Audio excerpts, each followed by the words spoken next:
Hola chicas y chicos, ¿cómo están? Vamos a comenzar con el desarrollo del tema temperatura y calor de Física 2. Para ello, permítanme que les muestre lo que me interesa que veamos. Vamos a comenzar a transitar la parte de termodinámica de Física 2. Y el primer tema, como les decía, es temperatura y calor, corresponde a un capítulo del libro que les hemos sugerido, que también tiene ese nombre. Para comenzar, vamos a explicar brevemente algunas cuestiones fundamentales. La termodinámica es una rama, una parte de la física que se encarga de estudiar, como dice allí, procesos y propiedades macroscópicas. ¿Qué significa el término macroscópico?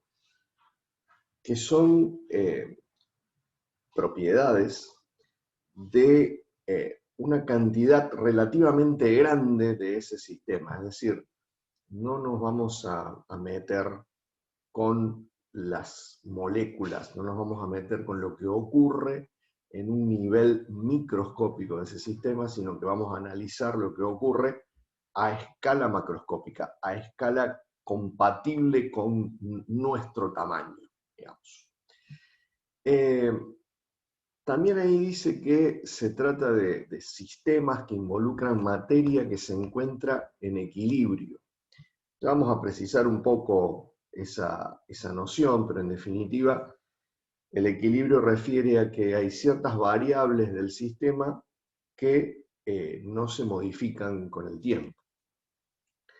También se menciona allí que en esos sistemas la temperatura es una variable que va a tener importancia.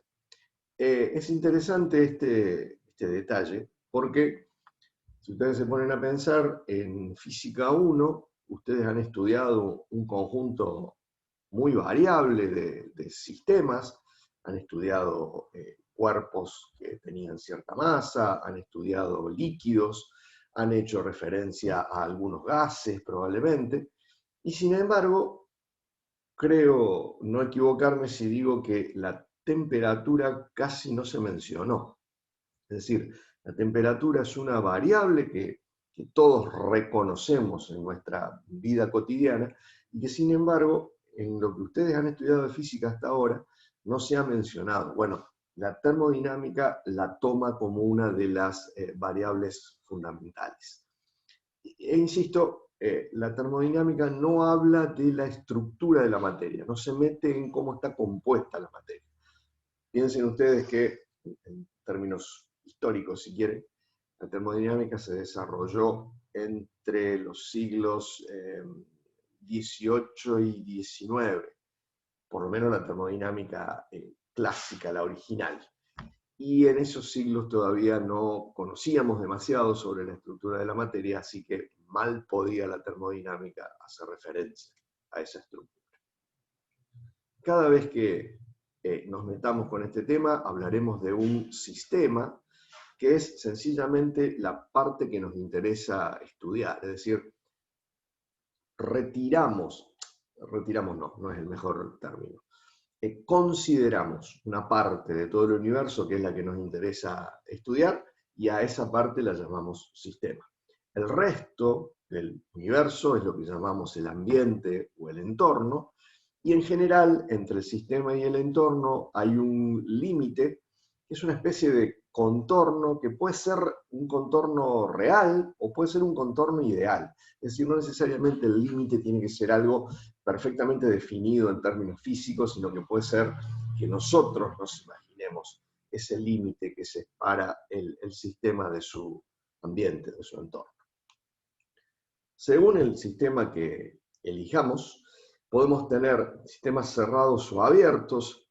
Los cerrados son aquellos donde el sistema no intercambia materia con el ambiente. Por el contrario, los abiertos pueden intercambiar materia con el entorno, y más o menos con el mismo criterio se llaman sistemas aislados aquellos que no pueden intercambiar calor con el entorno. Ya dentro de un ratito vamos a definir un poco más qué se entiende por calor, pero los no aislados son aquellos que pueden realizar algún intercambio de calor con su entorno. Insisto que el sistema puede ser cualquier cosa, cualquier parte del universo que a nosotros nos interese analizar, lo podemos definir a nuestro arbitrio como sistema. Para estudiar ese sistema, para ver qué le ocurre a ese sistema, vamos a emplear ciertas variables, ciertas magnitudes físicas. Esas variables particulares de la termodinámica, en general, son las 4 que ustedes ven allí: masa, presión, volumen y temperatura. Insisto con lo que decíamos recién. Masa, presión y volumen son variables que ustedes ya han utilizado en el estudio que han tenido hasta ahora de física. En física 1 las han utilizado a las 3.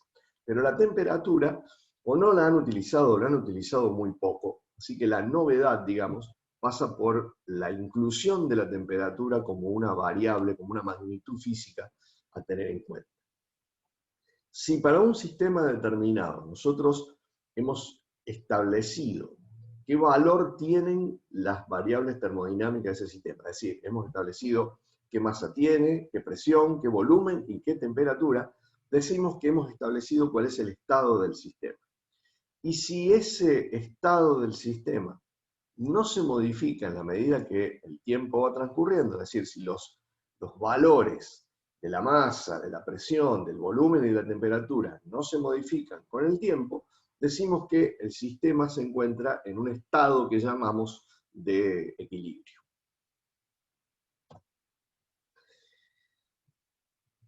Para meternos de lleno entonces con esta nueva, entre comillas, magnitud física que vamos a considerar, la temperatura, parecería que lo primero que tenemos que responder es precisamente, bueno, ¿qué es la temperatura? Y sin embargo no es tan fácil definirla a la temperatura. Uno puede caer en errores fácilmente al intentar definir esto. Probablemente si yo les preguntara a ustedes qué se entiende por temperatura, tendría varias respuestas diferentes.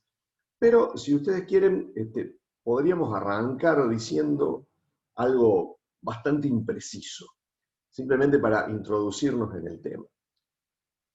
Todos nosotros tenemos cierta sensación física de la temperatura. Todos reconocemos cuando algo está caliente o cuando algo está frío. Todos reconocemos algo que tiene más temperatura que otra cosa, simplemente por tocarlo. Si tocamos algo que está caliente, lo reconocemos en el tacto, en nuestra mano. Es más, si eso que está caliente está muy caliente, nos va a provocar una sensación muy, muy desagradable y probablemente nos deje la mano ampollada. Y por supuesto, la sensación es diferente si tocamos algo que está fresco o frío. Quiere decir que nuestro mismo cuerpo nos va diciendo qué objeto, qué sistema tiene más o menos temperatura. Pensándolo de esa manera, uno podría concluir que podemos utilizar nuestro cuerpo para determinar la temperatura de algo, basándonos en esto de que nuestro cuerpo nos da una idea de esa temperatura. Sin embargo, a poquito que uno se pone a pensar esto, se da cuenta que nuestro cuerpo es un indicador bastante malo de la temperatura de un sistema. Algún experimento que podemos contar y que explica que nuestro cuerpo no sirve para medir la temperatura es el siguiente. Imaginen que ustedes tienen dos recipientes iguales. En uno de ellos hay agua calentita, no exageradamente caliente, un agua en el orden de los 50 grados Celsius, y en otro tienen agua fresca, agua fría, agua sacada de la heladera. Supongamos que ponen la mano derecha en uno de esos recipientes, en la que tiene el agua caliente, y la mano izquierda en el otro recipiente, el que tiene el agua helada. Dejamos la mano dentro de esos recipientes un rato, y en un tercer recipiente tenemos agua tibia, agua a una temperatura intermedia entre el agua caliente de uno de los recipientes y el agua fría del otro recipiente. Si sacamos las manos de los recipientes en los que la teníamos y colocamos ambas manos en el recipiente de agua tibia, la mano que estuvo en el recipiente con agua caliente nos dirá que esa agua tibia está fría, y la mano que estuvo en el recipiente con agua helada, introducida en el agua tibia, nos dirá que el agua tibia está caliente. Es decir, nuestro propio cuerpo nos está dando una indicación contradictoria respecto a cuál es la temperatura de ese único sistema que tiene agua tibia. Quiere decir que ya nos encontramos con algunas dificultades para poder explicar eso que es la temperatura y más aún para pretender medirla. Así que vamos a explicar brevemente cuáles son los fundamentos experimentales. Todo lo que vamos a decir a continuación, o por lo menos casi todo lo que vamos a decir a continuación, se basa en nuestra experiencia. Vamos a tratar de explicar entonces cuáles son los fundamentos experimentales que nos permiten afrontar la medición de temperatura. El primer fundamento es que, de nuevo, experimentalmente, se comprueba que existen ciertas propiedades físicas de los cuerpos que se modifican ante una variación de la temperatura. Yo les voy a dar solamente dos ejemplos, aunque podríamos encontrar algunos más, por supuesto. A la izquierda ustedes ven un termómetro de columna de mercurio, es decir, un termómetro que en el interior de un tubito cerrado tiene una cierta cantidad de mercurio, un metal que a temperatura ambiente se encuentra en estado líquido. De la derecha observamos un recipiente cerrado que contiene un gas a cierta presión, y a ese recipiente le hemos colocado un manómetro para medir la presión de ese gas. ¿Qué ocurre si a ambos sistemas, a la columna de mercurio y al recipiente con gas, lo calentamos? De alguna manera le transferimos calor a esos dos sistemas. ¿Qué va a pasar? Lo que observaremos es que, transcurrido un cierto tiempo, vamos a ver que la presión del gas aumenta y la columna de mercurio se hace más larga. Quiere decir que tenemos entonces dos buenos ejemplos de propiedades físicas de dos sistemas distintos. En un caso, en el de la derecha, la presión de un gas; en el de la izquierda, la longitud de una columna de mercurio, que se modifican, que varían, dependiendo de cuál es la temperatura a la cual se encuentra sometido ese sistema. Por otro lado, nuestra experiencia también nos dice que existe algo que podemos llamar el equilibrio térmico. Explicado en palabras, y tal vez explicarlo en palabras es más complicado que entenderlo, explicado en palabras, el equilibrio térmico significa que si yo pongo en contacto dos sistemas que estén a distinta temperatura, luego de un cierto tiempo, esa temperatura se va a igualar. Es decir, la variable termodinámica, temperatura de los dos sistemas, va a modificarse con el tiempo y al final los dos sistemas van a estar en equilibrio. Esa variable termodinámica habrá encontrado un valor de equilibrio que va a ser el mismo para ambos sistemas. Estoy diciendo algo que todos conocemos. Supongamos que tengo dos objetos a distinta temperatura. El A, un objeto caliente que se encuentra a mayor temperatura, y el B, un objeto que se encuentra a menor temperatura. Y los dispongo de manera tal de que estén encerrados, estén aislados del entorno, del ambiente. Si los pongo en contacto, todos sabemos lo que va a pasar.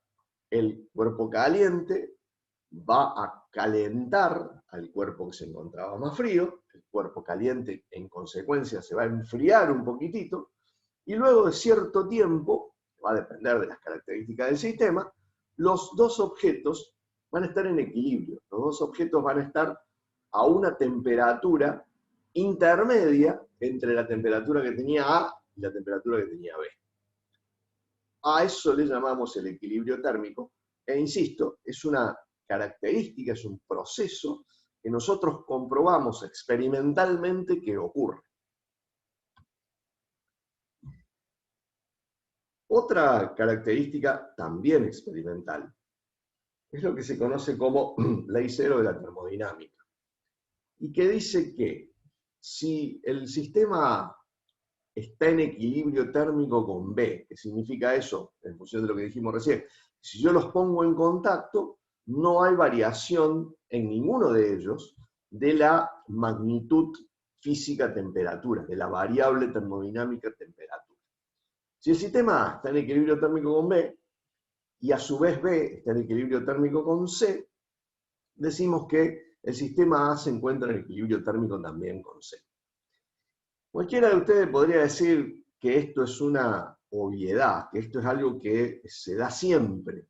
Y en realidad no es así. Lo que ocurre que es, como dijimos, es una situación experimental. Yo sé que si un determinado objeto lo percibo a la misma temperatura que un segundo objeto, y a su vez percibo a la misma temperatura un tercer objeto, voy a decir que el primero da la misma temperatura que el tercero. Ya lo sé, nos resulta tan habitual esto que estamos diciendo, que parece que es una obviedad y que se va a dar siempre. Y en realidad, como dijimos, es una cuestión experimental. Es una cuestión que depende de la experiencia. Lo que ocurre es que nuestra experiencia en este sentido es siempre la misma, y entonces nos parece que esta es una ley obvia. Y sin embargo, podemos encontrar diferentes ejemplos donde si un sistema A tiene cierta relación con un sistema B y el sistema B tiene la misma relación con otro sistema C, no necesariamente A tiene esa relación con C. La relación que acá estamos utilizando está en equilibrio con. Entonces decimos, el sistema A tiene una relación con B. ¿Cuál es esa relación? A nosotros la que nos interesa es que A está en equilibrio térmico con el sistema B. Si la relación es esa, se cumple esta propiedad de que si A está en equilibrio con B y B está en equilibrio con C, A está en equilibrio con C. Pero a ver, simplemente para dar un ejemplo. Piensen en la siguiente relación diferente. Yo, Gustavo, conozco a Juan y Juan conoce a Pedro. Conclusión, Gustavo conoce a Pedro. No, tranquilamente puede pasar que no. Yo puedo conocer a Juan, Juan tiene un amigo que se llama Pedro, pero yo no conozco a Pedro, el amigo de Juan. Quiere decir que no es obvia esta situación, no es algo que se dé por lógica. Es una situación experimental que estamos describiendo en palabras, tal vez un poco más complicadas de lo necesario para entender el tema. A partir entonces de estas características, vamos a agregar una que ahora sí es arbitraria. Si nosotros pretendemos medir la temperatura, lo que necesitamos es lo que se conoce como una escala termométrica. ¿En qué consiste? ¿Qué tenemos que tener? Tenemos que haber definido para contar con una escala termométrica. Bueno, por un lado tenemos que elegir un dispositivo que tenga alguna característica de esas que mencionábamos hace un ratito que varía con la temperatura. A ese dispositivo lo vamos a llamar un termómetro. Por supuesto, como dijimos, el termómetro tiene que ser un objeto con alguna característica que se modifique con la temperatura. Por ejemplo, un termómetro de columna de mercurio, en el cual, al variar la temperatura, varíe la longitud de la columna de mercurio, y nosotros vamos a utilizar esa variación de longitud como un indicador de la temperatura a la cual estamos sometiendo al termómetro. Una vez que tenemos ese dispositivo, ese termómetro, tenemos que proceder a calibrarlo. ¿Qué significa calibrarlo? Establecer ciertos puntos fijos y cuáles son los números que vamos a asignar a esos puntos fijos. En la escala Celsius, que es la que nos resulta más conocida a todos nosotros, se establecen dos puntos fijos. Uno, el número 0, que corresponde a agua en equilibrio con hielo, es decir, agarramos agua con cubitos, la dejamos ahí un ratito, vemos que no se hayan derretido todos los cubitos, sino que el agua sigue en equilibrio con los cubitos. Bueno, decimos que ese es el punto 0, la temperatura 0 en la escala Celsius. Y luego establecemos otro punto fijo, que corresponde al número 100, que es la temperatura en la cual el agua se encuentra en equilibrio con su vapor. Es decir, calentamos el agua, vemos que se encuentra en equilibrio con el vapor que está desprendiendo, y entonces decimos que a ese otro punto fijo le corresponde el valor de 100. Hemos así establecido dos valores extremos, 0 y 100, y luego tenemos que establecer los valores intermedios. Tenemos que hacer cuál es la interpolación entre los valores que están entre 0 y 100. Esa interpolación podría ser de cualquier tipo, es muy común, muy cómodo establecer una escala lineal, es decir, dividir el intervalo que nos queda entre 0 y 100 en intervalos de igual tamaño, lo dividimos en 100 unidades de igual tamaño, y así nos quedan definidos las temperaturas correspondientes a el rango que va entre 0 y 100 grados Celsius. Yo no pretendo profundizar en lo que voy a mencionar a continuación, pero para que ustedes se den cuenta de la arbitrariedad de todo esto que estamos describiendo, de esta última parte que estamos describiendo, la escala Celsius no es la única que existe para medir temperaturas. En Estados Unidos se utiliza otra escala, que se llama la escala Fahrenheit, que se representa con el mismo símbolo de grado, pero con la letra F, que difiere de la escala Celsius en cuáles son los puntos fijos que se toman y en qué cantidad de partes se dividen esos puntos fijos. Quiere decir que los valores de la escala Celsius no corresponden, no son idénticos a los valores de la escala Fahrenheit, y necesitamos conocer una fórmula para hacer el traspaso de una escala a la otra que a mí no me interesa que conozcamos. Pero, insisto, si ustedes buscan el pronóstico del tiempo en alguna página internacional, es probable que encuentren que la temperatura la pueden ver en la escala Celsius o en la escala Fahrenheit, porque se utiliza en otros países. ¿Qué quiero decir con esto? Remarcar entonces que las elecciones que hacemos son arbitrarias, no necesariamente deben ser estas, sino que es una elección, simplemente. Por supuesto, resulta muy cómodo que muchos nos pongamos de acuerdo en una elección para luego poder saber de lo que estamos hablando. Precisamente el problema que tenemos con los norteamericanos es que ellos nos dicen una temperatura y uno no entiende nada del numerito que te están diciendo porque no se corresponde con la temperatura que nosotros utilizamos habitualmente. Si ustedes han sido curiosos, a veces ocurre en alguna película que tiene algún problema con la traducción del lenguaje, que a veces uno escucha que alguien menciona que hace calor en una película norteamericana, digo, y que sí, hoy hace calor, sí, hace mucho calor. ¿Qué temperatura ahí? Debemos estar como en 70 grados.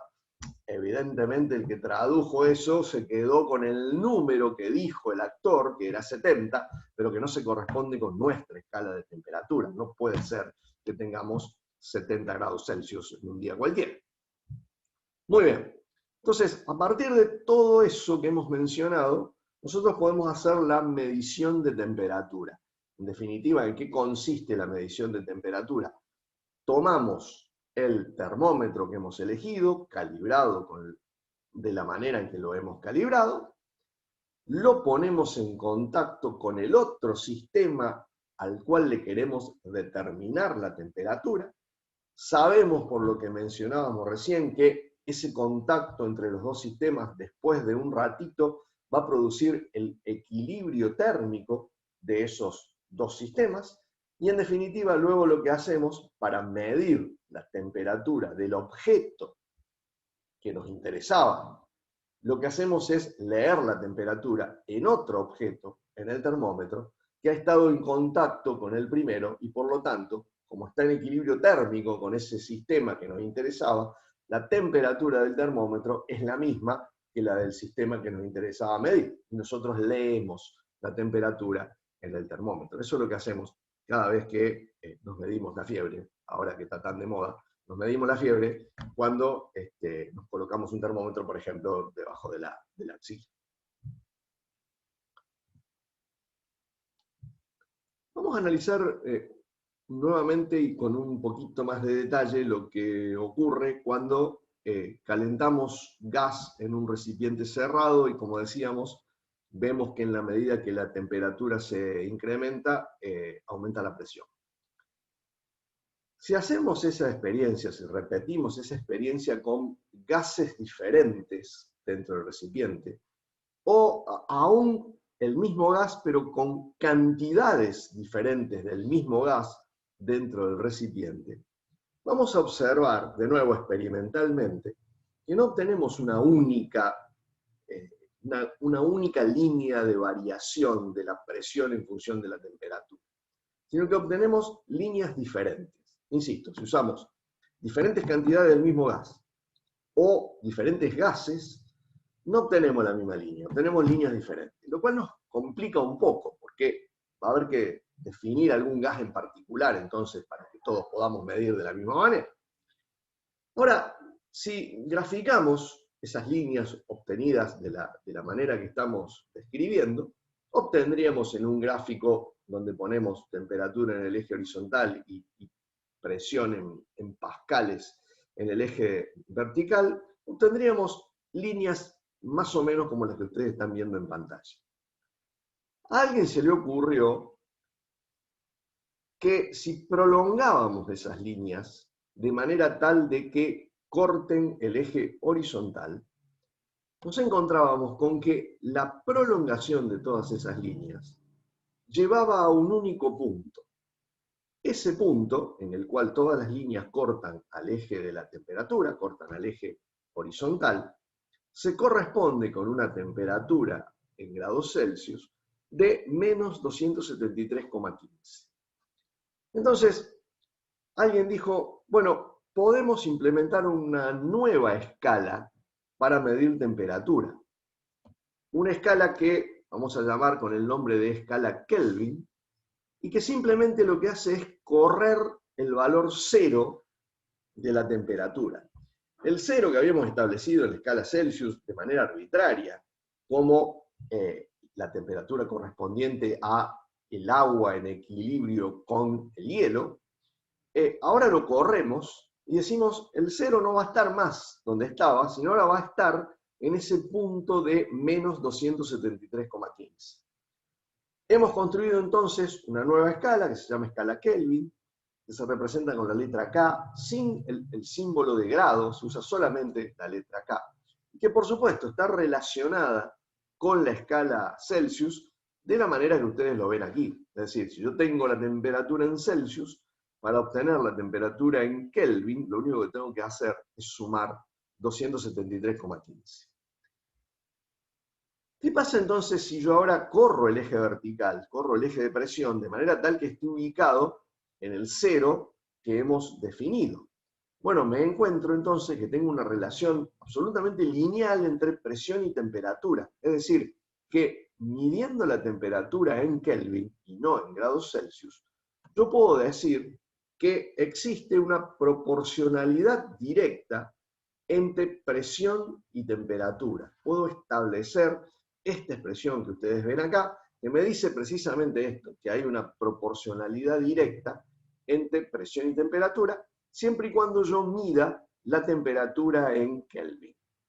Dicho de otra manera, lo que vemos es que presión es igual a una cierta constante multiplicando por temperatura. Eso es lo que nos dice cada una de estas líneas rectas que, insisto, si tomamos el origen de coordenada acá en este punto, son funciones lineales, presión es constante por temperatura, si hacemos pasar el eje vertical por este punto donde se encuentra el 0 Kelvin.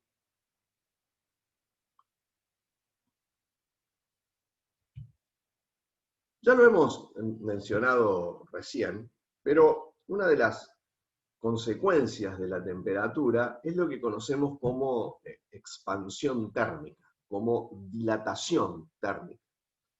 Si tenemos un cierto objeto que se encuentra a una cierta temperatura T sub 0, a esa temperatura el objeto, vamos a suponer que es una varilla que tiene una de sus dimensiones mucho mayor que las otras dos, es decir, la longitud L0 de esta varilla es mucho mayor que las dimensiones que determinan la sección de la varilla, ¿sí? Una varilla delgadita. Decimos, si a esa temperatura T sub 0 la varilla tiene una cierta longitud L0, si incrementamos la temperatura, la varilla se va a dilatar, va a aumentar su longitud. En realidad aumentan todas sus dimensiones, no solo la longitud, se dilata en volumen la varilla. Lo que ocurre es que la dilatación, el delta L, el incremento en la longitud de la varilla, es proporcional, por un lado, a un cierto coeficiente que llamamos de expansión lineal y que es propio de cada material. Por otro lado, es proporcional a la longitud inicial que tenía la varilla y también al incremento de temperatura. ¿Por qué estamos considerando que únicamente varía en longitud la varilla y que no varía la sección? Bueno, por lo que dijimos, si nosotros quisiéramos mirar el cambio en la sección que ha tenido la varilla, ese cambio en la sección sería proporcional a la longitud que tenga originalmente en la sección.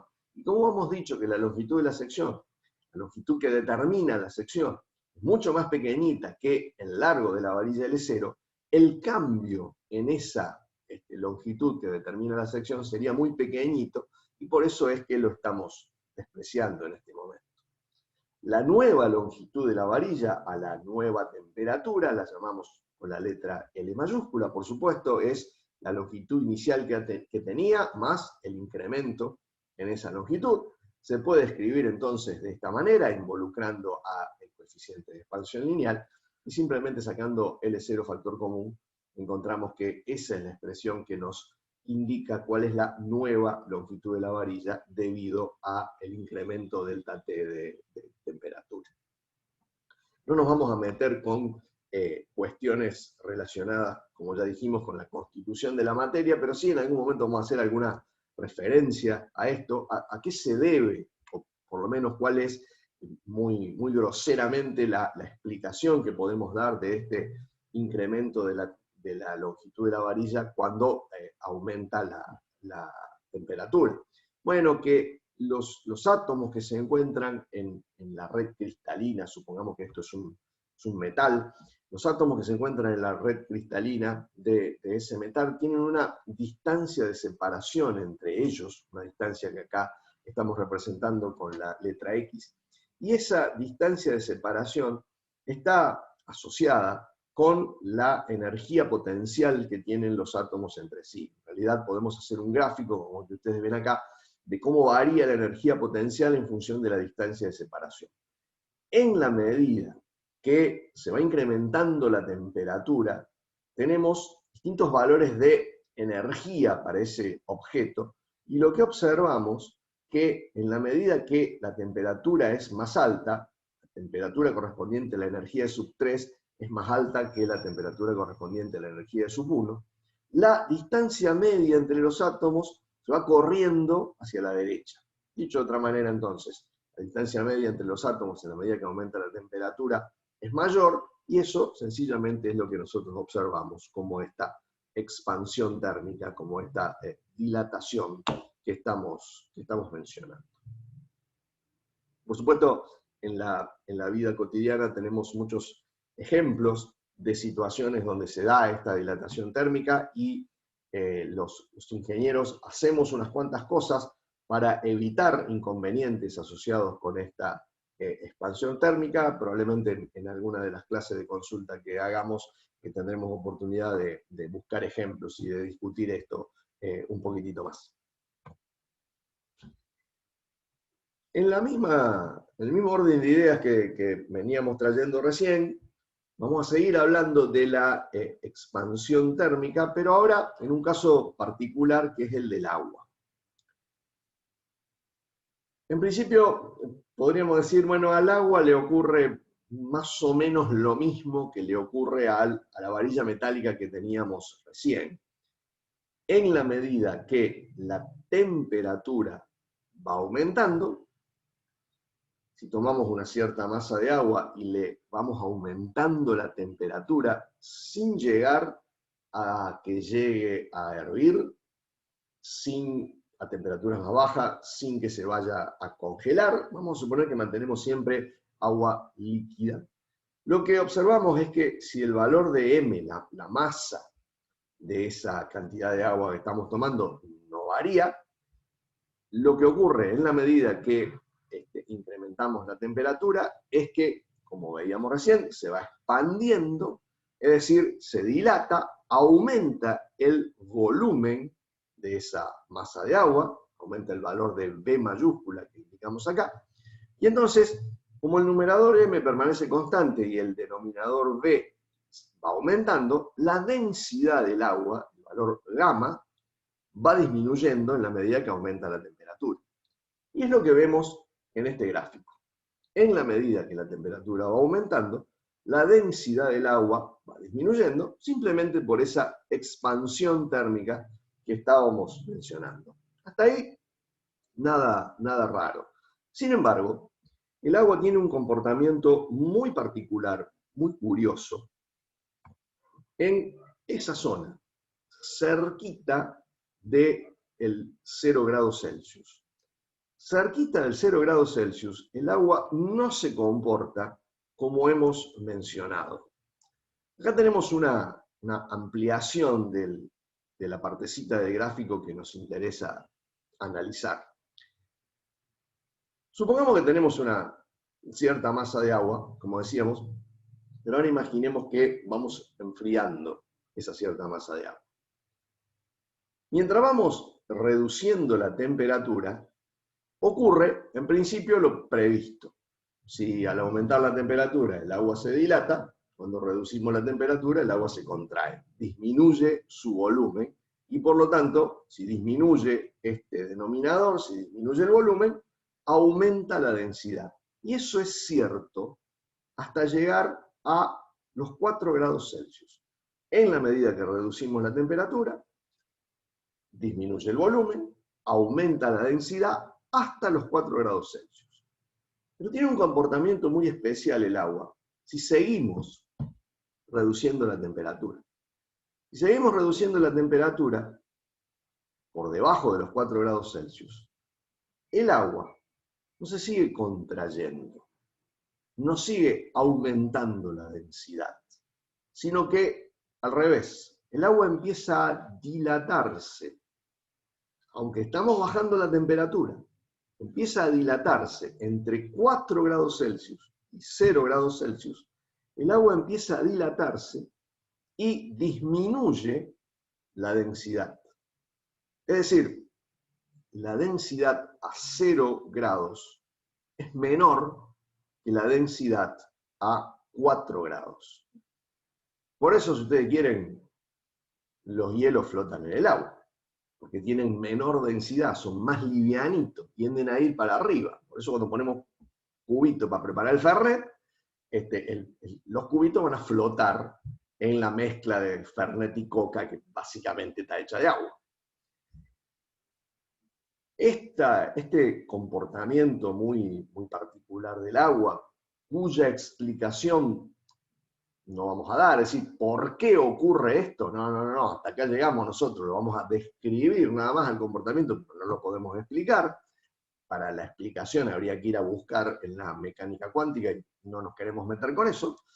Este comportamiento tan particular del agua en esa temperatura es el que provoca que los lagos y los ríos se congelen en la parte superior, pero permanezcan líquidos en la parte inferior, lo cual es muy bueno para los peces que viven en ese río. Se imaginan que si llegado el invierno, todo el río se congelara, por supuesto los pececitos pasarían a mejor vida. Entonces, la preservación de la vida en el agua, aún a bajas temperaturas, es una consecuencia de este comportamiento del agua. ¿Por qué decimos que esto es lo que provoca que los ríos y los lagos se congelen solamente en la parte superior? Miren, imaginen que tenemos un lago. El agua de ese lago, llegado el invierno, se va enfriando. ¿Por qué se va enfriando? Porque está en contacto con el aire que está cada vez más frío. Entonces, el aire le va quitando calor a el agua del lago. El lago le va entregando calor al aire y por lo tanto se va enfriando. Ahora, volvamos a lo que decíamos. Mientras estamos en temperaturas por encima de los 4, en la medida que la temperatura del agua va bajando, la densidad va subiendo. ¿Qué significa eso? Que el agua que está en contacto con el aire bajó su temperatura, aumentó su densidad y por lo tanto se va al fondo del lago. ¿Y qué es lo que viene para arriba? Y viene agua que estaba a mayor temperatura, que viene ahí arriba a enfriarse. En la medida que se enfría, vuelve a bajar y hay agua que va subiendo que está a mayor temperatura. Entonces se produce ahí un movimiento que vamos a llamar movimiento de convección, un movimiento convectivo que hace circular el agua, que baja una vez que se enfrió y sube a enfriarse a la parte superior del lago. Ahora, eso ocurre así hasta los 4 grados Celsius. Cuando el agua que tenemos en la parte superior alcanza los 4 grados Celsius y empieza a bajar de los 4 grados Celsius, ya no disminuye la densidad. Perdón, digo bien, ya no va aumentando la densidad, como ocurría antes. Ya no va aumentando la densidad, sino que empieza a disminuir la densidad. Quiere decir que esa agua, que hasta ese momento fue haciendo ese movimiento convectivo, fue enfriándose, aumentaba la densidad, se iba al fondo. Y así sucesivamente. Cuando llega a los 4 grados Celsius, el agua que está ahí baja un poquitito de su temperatura, baja a 3 grados Celsius, pero ahí la densidad disminuye. Quiere decir que esta agua que está acá arriba en contacto con el aire ya no tiene más densidad que la otra como para bajar nuevamente, sino que se va a quedar ahí. Es la de menor densidad. La densidad va a ir disminuyendo, no aumentando. Entonces el agua se queda allí. Esa agua que se queda allí, se interrumpe ese movimiento convectivo que describíamos, esa agua que queda allí se va a seguir enfriando, ahora por contacto directo, por conducción con el aire frío que está encima, pero se va a congelar esa parte porque va a llegar a los 0 grados, al punto de congelación, pero la transmisión de calor al agua que está debajo va a ser mucho menos eficiente que antes, porque ya no está ese movimiento del agua. La transmisión va a ser simplemente por conducción, y el agua en general es mala conductora del calor, o relativamente mala conductora del calor, y entonces el agua líquida que está debajo no va a perder calor con tanta facilidad, y entonces no se va a congelar. Esa característica entonces del agua tan particular hace que, como decíamos, sobreviva la vida que existe en esos ríos y en esos lagos, y si consideramos que, según los que saben, la vida en la Tierra nació en el agua, en definitiva llegamos a la conclusión de que esta característica del agua es la que ha propiciado la sobrevivencia de esa vida en el agua. En definitiva, para decirlo fácil, que nosotros estemos acá en buena medida depende de que el agua tenga esta característica que estamos mencionando.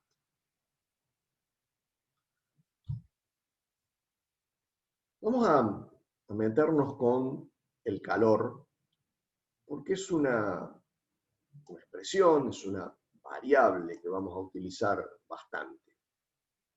Si bien en el lenguaje coloquial usamos el término calor de muchas maneras diferentes, Como ustedes saben, en la medida que uno se mete en el estudio más científico de las cosas, hay que precisar las definiciones para ponernos de acuerdo en el lenguaje.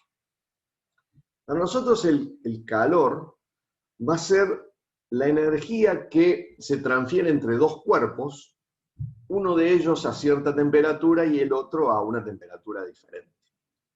Exclusivamente el calor va a ser, en termodinámica, eso, energía transferida entre dos cuerpos debido a la diferencia de temperatura que existe entre ellos.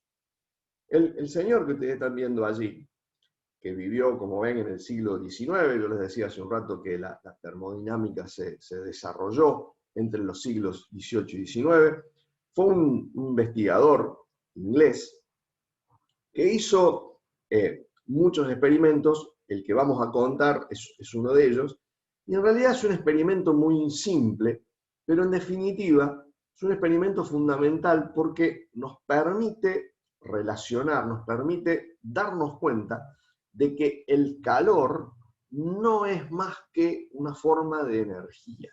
Vamos a medir calor, en definitiva, en las mismas unidades que medimos las energías. Vamos a medir calor en Joule, igual que medíamos en Joule la energía cinética de un cuerpo. Es decir, el experimento que hizo este señor nos permite, como decimos, comprender, llegar a la conclusión de que resulta claro, según el experimento, que el calor no es más que una forma de energía. ¿Y en qué consiste este experimento que hizo el amigo Joule? Bueno, en realidad es un experimento muy sencillito, pero fundamental para reconocer esta característica del calor que decíamos, que es una forma de energía. El amigo Joule lo que hizo fue tomar un recipiente donde había un líquido y en ese líquido él podía medir la temperatura. Dentro del recipiente había unas paletas giratorias y él lo que hacía era levantar las paletas mecánicamente, giraba una manivela, levantaba las paletas y al hacerlo subía unas pesas. Y luego dejaba caer esas pesas por gravedad. Al hacerlo, las paletas giraban dentro del recipiente, revolvían ese líquido que estaba en el recipiente, y Joule lo que encontró es que eso provocaba un ligero, pequeño aumento de la temperatura del líquido que se encontraba en el recipiente. En definitiva, lo que estamos diciendo es que el trabajo mecánico que las pesas hacen al caer se transforma, se transfiere a ese líquido, se le transfiere calor y en definitiva se traduce en un incremento de temperatura. Es decir, partimos de tener cierto trabajo mecánico, cierta energía mecánica, medido en joules, y terminamos teniendo un aumento de temperatura en el líquido. Quiere decir, en definitiva, que el calor que hemos transferido, el aumento en la energía que ha tenido ese líquido, que se traduce en un aumento de temperatura, de nuevo, no es más que otra forma de energía que vamos a medir en las mismas unidades que medimos cualquier otra energía. En realidad, en la época de Joule, y durante muchos años, no se usó como unidad de energía para el calor a el Joule, sino que usábamos otra unidad que se denominaba caloría. La caloría, esta, se define como la cantidad de calor necesaria para elevar la temperatura de 1 gramo de agua, muy poquita cantidad de agua, 1 grado Celsius, entre 14,5 y 15,5 grados Celsius. Como se darán cuenta ustedes, es una unidad pequeñita, la caloría, y lo que encontramos haciendo el experimento de Joule es que esa caloría equivale a 4,186 Joule, lo cual nos dice que el Joule también es una unidad muy pequeñita de energía. Como es muy pequeñita, a menudo se utiliza un múltiplo de esa unidad, la kilocaloría, que por supuesto es 4.186 joules, simplemente como dato de color, cada vez que los que estamos preocupados con la dieta, compramos algo y vemos qué cantidad de calorías tiene esto que vamos a consumir, esa caloría que está asociada con nuestra dieta, no es esta caloría, no es la caloría pequeña, sino que es la kilocaloría. Cada vez que leemos por ahí que me como una manzana y tiene 150 calorías, habitualmente leemos eso, esa caloría de la que estamos hablando no es esta. En realidad, el término correcto sería, la manzana tiene 150 kilocalorías. Vamos a definir a qué se llama calor específico de una sustancia. Lo vamos a representar con la letra C minúscula. Y decimos que es el calor que necesito entregarle a esa sustancia para que cierta masa M de esa sustancia varíe su temperatura en delta T. Entonces decimos, tengo que entregarle cierta energía, cierto calor a esa sustancia para provocar este incremento de temperatura delta T. ¿Cómo sé qué cantidad de calor tengo que entregarle? Bueno, es proporcional al delta T que quiero, es proporcional a la masa de sustancia que tenga y es proporcional a un coeficiente que depende de cada sustancia que llamamos el calor específico de esa sustancia. Podemos escribir la misma relación de una manera ligeramente diferente. La cantidad de sustancia, la masa, la podemos expresar como el producto del número de moles y la masa molar. Siendo n el número de moles y m mayúscula la masa molar, la masa resulta ser el producto de esas dos variables. Y entonces, si reemplazamos en la expresión de arriba el m minúscula, la masa, por n por m, nos queda lo que ustedes ven aquí. Y si ahora agrupamos la masa molar por el calor específico, obtenemos lo que se representa con la letra C mayúscula, que se denomina capacidad calorífica molar. Como ustedes se dan cuenta, las dos expresiones para el calor son equivalentes. Podemos usar tanto una como otra, dependiendo de lo que nos interese. Aquí, en esta tabla, podemos ver algunos de los valores para algunas sustancias del calor específico y la capacidad calorífica molar. En la columna del medio se encuentra la masa molar de la sustancia. Y ahí tenemos varias sustancias diferentes con los valores que se obtienen experimentalmente. Yo lo que quería marcar simplemente es que si miran la columna de calor específico, el agua tiene un calor específico muy grande, por lo menos comparado con los que aparecen, el resto de las sustancias que aparecen en esta tabla. Fíjense, el agua en el orden de 4000, el aluminio en el orden de 1000, la cantidad de calor que tengo que entregar a una misma masa de agua y aluminio para que incrementen su temperatura en un mismo incremento, es 4 veces más grande, aproximadamente, para el agua y para el aluminio. Es decir, el agua requiere una cantidad de calor mucho mayor que otras sustancias para la misma masa lograr el mismo incremento de temperatura. Esa es una característica propia del agua que está relacionada con algunas situaciones que nosotros conocemos y que vamos a discutir en alguna de las clases de consulta. Bien, vamos a interrumpir aquí la clase y luego nos queda una partecita de este mismo tema, temperatura y calor, pero que vamos a hacer en un segundo video simplemente para no cansarnos. Muchas gracias por